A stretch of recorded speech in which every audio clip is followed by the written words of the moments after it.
So the first thing we're gonna do is we're gonna go into our menu, and we can adjust our setting, our sensitivity, our contrast, our chart speed, our range, and then you can adjust your color or things like that. So the first thing we're gonna do is our sensitivity.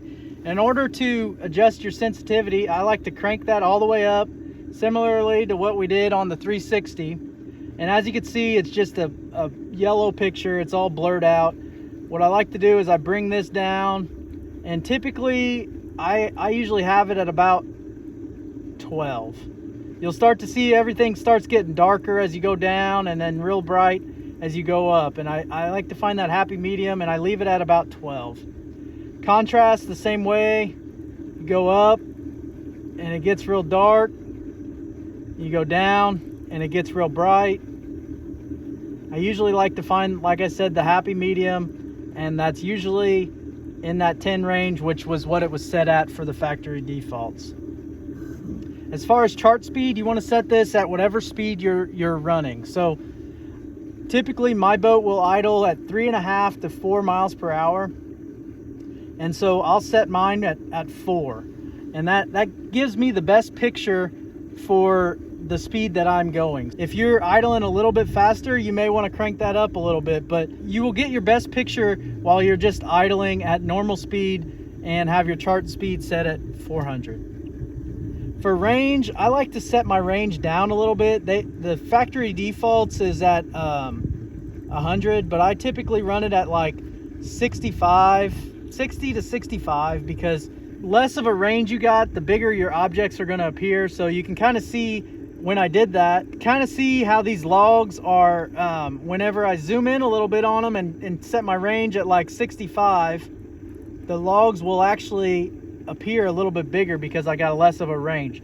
So it magnifies the area that you're looking at a little bit better. And I feel like that's, you see that? I feel like that's really important for getting the best picture that you can possibly get. So I set that at about 65. As far as the frequency, I leave that on megahertz.